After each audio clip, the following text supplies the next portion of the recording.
ఇక మున్సిపల్ ఎన్నికల్లో ఓటమి భయంతో కాంగ్రెస్ నేతలు అక్రమాలకు పాల్పడుతున్నారు. ఇదే అంశానికి సంబంధించి గోపాల్పేట పిఎస్ నుంచి మరింత సమాచారం మా ప్రతినిధి రవీందర్ అందిస్తారు. రవీందర్, ఉదయం నుంచి మనం చూసుకున్నట్లయితే పోలీసులు చేయాల్సిన డ్యూటీ బీఆర్ఎస్ నేతలు చేస్తున్నారు.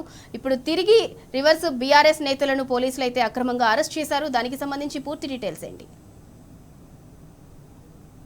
రైట్, మీరు అన్నట్టుగా నిన్నటి వరకు అక్రమాలకు అరాచకాలకు పాల్పడ్డటువంటి అధికార పార్టీ నేతలు ఇవాళ బరితెగించి పోలింగ్ బూతులకు తీసుకెళ్లే ప్రయత్నం చేస్తున్నారు. స్వయానా స్థానిక ఎమ్మెల్యే మదన్ మోహన్ రావు అతని అనుచరులతో పాటు అతని పిఎలు రంగప్రవేశం చేసి వల్ల ఓటర్లను భయభ్రాంతులకు గురి చేసే సందర్భం స్పష్టంగా కనబడింది. ఈ నేపథ్యంలో దాన్ని అడ్డుకునే ప్రయత్నం స్థానికంగా ఉన్నటువంటి మాజీ ఎమ్మెల్యే జాజాల సురేందర్ అతని అనుచరులు కలిసి ఇవాళ పోలింగ్ స్టేషన్లో పెద్ద ఎత్తున ఇవాళ జరుగుతున్న తంతుపైన ఎన్నికల అధికారులతో పాటు అక్కడ ఉన్నటువంటి లోకల్గా విధులను చేస్తున్న పోలీసులకు సమాచారం అందించినా పట్టించుకోలేదని ఆగ్రహం వ్యక్తం చేస్తూ ఎల్లారెడ్డి నియోజకవర్గ కేంద్రంలో పెద్ద ఎత్తున నిరసన కార్యక్రమం దిగారు.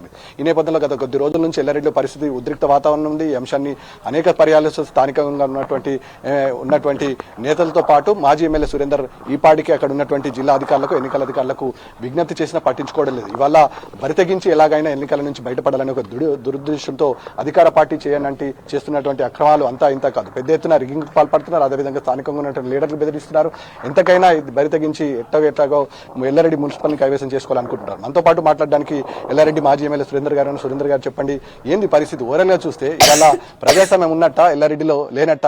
ఓవరాల్ గా ఇవాళ పోలీసులు రంగప్రవేశం చేసి రిగ్గింగ్ పాల్పడే అవకాశాన్ని కల్పించడం పట్ల ఏమంటున్నారు? ఏంది పరిస్థితి? ఉదయం నుంచి ఇక్కడ ఉన్నటువంటి స్థానిక ఎమ్మెల్యే బూతుల వైజ్ తిరుగుతూ బూతులలోకి వెళ్తూ యథేచ్ఛగా చట్టాన్ని ఉల్లంఘిస్తూ దానికి పోలీసు అధికారులు సహకరిస్తూ మరి గత 3 రోజుల నుంచి కేటీఆర్ గారి మీటింగ్ అయిన తర్వాత మరి ఎల్లారెడ్డిలో వాతావరణం పూర్తిగా మారిపోవడం జరిగింది. అంతా ప్రతి రిపోర్టు కూడా కేసీఆర్ గారు బీఆర్ఎస్ పార్టీ గెలవబోతుంది అని ఎల్లారెడ్డి అని వాళ్ళ ఇంటెలిజెన్స్ తెలిసినట్టుంది. ఆ క్షణం నుంచి ప్రతి ఒక్క కార్యకర్తను భయభ్రాంతులకు గురియాలా, అధికారులతోటి వాళ్ళ గుండాలతోటి భయభ్రాంతులకు గురి చేస్తూ తెల్లని దాకా డబ్బులు విచ్చలవిడిగా డబ్బులు పంచడం జరిగింది. మేము అధికారులకు ఎన్నోసార్లు చెప్పడం జరిగింది, ఇట్లా పంచుతున్నారు, మద్యం ఏర్లాయి వాడుతుందని చెప్పినా గానీ ఎవరు అధికారులు పట్టించుకోకుండా ఈ రోజు ఉదయం లేవగానే 9 గంటల నుండి ఎమ్మెల్యే బూతులలో తిరుగుతూ తన గుండాలను ఎంబటేసుకొని యథేచ్ఛగా బూతులలోకి తిరుగుతూ మరి ఈ ప్రజాస్వామ్యాన్ని రూల్స్ ఉల్లంఘిస్తూ ఇవాళ నిజంగా కూడా మేము ఒకటే అడుగుతున్నాం, అసలు ఈ కాంగ్రెస్ పాలనలో ప్రజాస్వామ్యం ఉందా అని చెప్పి మేము ప్రశ్నిస్తా ఉన్నాం. మరి దౌర్జన్యంగా దానికి తగ్గట్టు అధికారులు కూడా ఈ విధంగా ఎలక్షన్లు మేము గతంలో అధికారంలో ఉన్నప్పుడు ఎక్కడ కూడా ఒక చిన్న సంఘటన జరగలేదు. కానీ ఈ రోజు కొత్త తెరలేపినరు, కొత్త విధానానికి తెరలేపి కాంగ్రెస్ ప్రభుత్వం. ఇప్పటికైనా ప్రజాస్వామ్యవాదుల ముక్త కంఠంతో ఖండించాల్సిన అవసరం ఉంది. ఇప్పుడు ఓవరాల్ గా చూస్తే పరిస్థితి అత్యంత సీరియస్ గా ఉంది. ఎట్లాగో ఈ ఎల్లారెడ్డి ఉన్నటువంటి మున్సిపాలిటీలో గులాబీ జెండా ఎగరబోతుంది. ఈ నేపథ్యంతో ఒక అక్కస్సు స్పష్టంగా కనబడుతుంది. ఎన్నికల కోడ్ ఉన్నంత రోజు తంతు వేరుండే, ఇప్పుడు నాన్ బార్డర్స్ స్థానికేతరులు ఇవాళ కాన్స్టిట్యూన్సీని వద్ద వెళ్లాల్సిన పరిస్థితి ఉంటుంది. అలా కాకుండా స్వయాన ఎమ్మెల్యే తన దగ్గర పెట్టుకుని పిఎల్ఏతో ప్రోద్బలంతో ఇవాళ పోలింగ్ స్టేషన్లకు వెళ్లి ప్రచారం నిర్వహించడం పట్ల ఏమంటారు? మిమ్మల్ని అరెస్ట్ చేశారు, నాగిరెడ్డి పోలీస్ స్టేషన్ తీసుకురావడం, ఏంది పరిస్థితి? వాళ్ళు పూర్తిగా చట్టాన్ని ఉల్లంఘిస్తా ఉన్నారు. మదన్ మోహన్ మరి తన గుండాలు, తన పిఎలు, తన వ్యవస్థను మొత్తం పెట్టి అసలు మొన్న ప్రచారం సమయం ముగిసిన తర్వాత 5 గంటల తర్వాత ఎవరు కూడా స్థానికేతరులు ఉండకూడదు. కానీ తాను స్థానికంగానే ఉంటూ నిన్న కూడా యథేచ్ఛగా పోయి కాండవాళ్ళలో వేసుకొని కాండవాళ్ళు తిరుగుతూ కాండవాళ్ళు కప్పుతూ పార్టీలకు మీరు రాకపోతే బాగుండదని బెదిరిస్తూ వాళ్ళు చేయడం జరిగింది. మరి వాళ్ళకు భయం చుట్టుకుంది. ఇక ఎల్లారెడ్డిలో గులాబ్ జెండా ఎగరబోతుంది, మున్సిపల్ కవ్యవస్థను చేసుకోబోతున్నారని చెప్పి తెలిసి మరుక్షణం వాళ్ళ రిపోర్ట్ ఉందా, ఇంటెలిజెన్స్ రిపోర్ట్ ఉందంట. దాని ప్రకారం పిఎల్లను గుండాలను పెట్టి బూతుల వారిగా ఎక్కడెక్కడైతే మా వార్డులో గెలుస్తున్నాయని తెలిసిందో అక్కడ వెళ్ళడం, రాత్రంతా భయభ్రాంతులకు గురి చేసి కొట్టడం కూడా జరిగింది. మేము ఎన్నిసార్లు పోలీసు అధికారులకు చెప్పడం, రాత్రంతా కూడా చెప్పినా గానీ స్పందించలేదు, వస్తున్నామని చెప్పి చెప్పడం తప్పితే ఈ రోజు కండ్ల ముందట వాళ్ళు అధికారులు వాళ్ళే ఎవిడెన్స్ సహా ఉంది, వాళ్ళు ఎస్కాట్ ఇచ్చి లోపల తీసుకుపోతుంటే మాకు అసలు ప్రజాస్వామ్యం ఉందా ఈ తెలంగాణలో అని చెప్పి డౌట్ వస్తూ ఉంది. ఇవాళ ప్రతి ఒక్కరు ఇవాళ ఒకటే విజ్ఞప్తి చేస్తున్నాం, ప్రజాస్వామ్యబద్ధంగా మేము నిన్న కూడా అధికారులకు చెప్పడం, ఎవరన్నా ఏదైనా ఎవరికన్నా ఏటో వేసుకోండి, కానీ ప్రజాస్వామ్యబద్ధంగా మీరు డ్యూటీలు చేయండి చెప్పి అధికారులు కూడా విజ్ఞప్తి చేసినాం కానీ ఎటువంటి స్పందన లేదు. ఈ రోజు మాత్రం మాకు చాలా బాధాకరం. ఎల్లారెడ్డిలో మేము అడుగుతుంటే మరి తీసుకొచ్చి అరెస్ట్ చేసి మా కార్యకర్తలను కానీ మమ్మల్ని కానీ అందరిని అరెస్ట్ చేసి పోలీస్ స్టేషన్లో పెట్టడానికి ఇప్పుడు ఎల్లారెడ్డిలో కూడా చాలా మంది కార్యకర్తలను అరెస్ట్ చేయడం జరిగింది.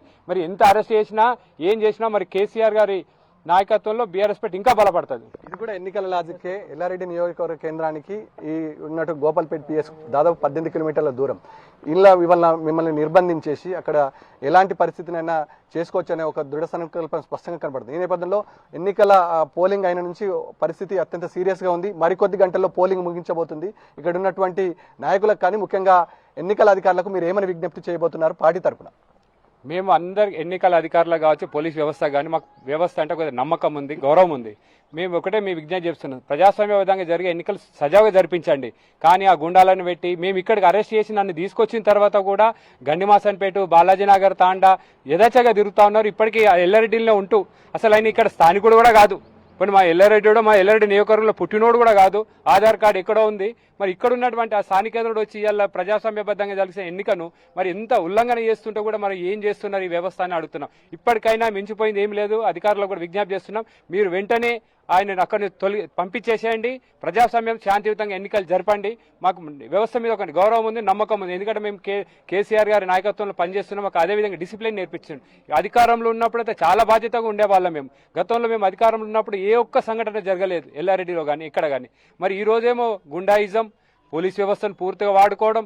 మరి అధికారులు కూడా మీరు తీసుకునే జీతాలు ప్రజల సొమ్ముతోటి వస్తుంది. ఏ పార్టీ ఇవ్వడం లేదు, కాంగ్రెస్ ఇవ్వలేదు, బీజేపీ ఇస్తలేదు, బీఆర్ఎస్ ఇస్తలేదు. కానీ ప్రజల సొమ్ముతోటి మీరు జీతాలు మీరు మీ మనస్సాక్షిగా పనిచేయాల్సిందిగా మేము విజ్ఞప్తి చేస్తున్నాం. ప్రజాస్వామ్యబద్ధంగా ఎన్నికలు జరపండి. ఓకే, మొత్తానికి అరాచకం రాజ్యం వెళ్తుంది. దాదాపుగా ఎన్నికల కోడ్ వచ్చిన మొదలుకొని నోటిఫికేషన్ అయిన కాడి నుంచి ఎల్లారెడ్డిలో ఒక ప్రత్యేకమైన పరిస్థితి ఉంది. దీనికి ఆజ్యం పోస్తున్నాడు స్థానిక ఎమ్మెల్యే మదన్ మోహన్. అనేక పర్యాయాలుగా దీనికి సంబంధించిన అంశాలను బీఆర్ఎస్ శ్రేణులు కానీ స్థానికంగా ఉన్నటువంటి మాజీ ఎమ్మెల్యే సురేందర్ కానీ అనేక పర్యాయాలుగా ఎన్నికల అధికారులకు, పోలీసు అధికారులకు చెప్పినా పట్టించుకోవడం లేదు. ఎన్నికల స్టంట్ లో భాగంగానే ఇవాళ పోలింగ్ జరుగుతుంది. ఎల్లారెడ్డి నియోజకవర్గ కేంద్రానికి ఉన్నటువంటి పోలింగ్ స్టేషన్ నుంచి దాదాపుగా నాగిరెడ్డిపేట ఉన్నటువంటి పోలీస్ స్టేషన్ దాదాపు 18 కిలోమీటర్ డిస్టెన్స్ ఉంటుంది. ఇవాళ ఈయన ఇక్కడ నిర్బంధించి బీఆర్ఎస్ శ్రేణులను నిర్బంధించి కావాలని అక్కడ ఆడింద ఆట పాడింద పాట అనే విధంగా వివరించవచ్చు. ఇవాళ అడ్డు అదుపు లేకుండా ఏమైనా చేయొచ్చు మున్సిపల్ జరిగే ప్రాంతాలు అంటారు. ఇప్పటికైనా ప్రజాస్వామ్యం వాదులారా మేల్కొనండి. దాదాపుగా ఇక్కడ ఉన్నటువంటి జరుగుతున్న తంతు భావ్య ప్రపంచానికి తెలిసే విధంగా ముఖ్యంగా ఎల్లారెడ్డి నియోజకవర్గంలో ఉన్నటువంటి అరాచక వాదులపైన ఒక కనీసం చూడడానికి ముఖ్యంగా పారదర్శకంగా ప్రజాస్వామ్యబద్ధంగా ఎన్నికలు నిర్వహించాలని ఎన్నికల అధికారులకు మాజీ ఎమ్మెల్యే సురేందర్ విజ్ఞప్తి చేస్తున్న పరిస్థితి స్పష్టంగా కనబడుతుంది. OT studio. Thank you Ravinder.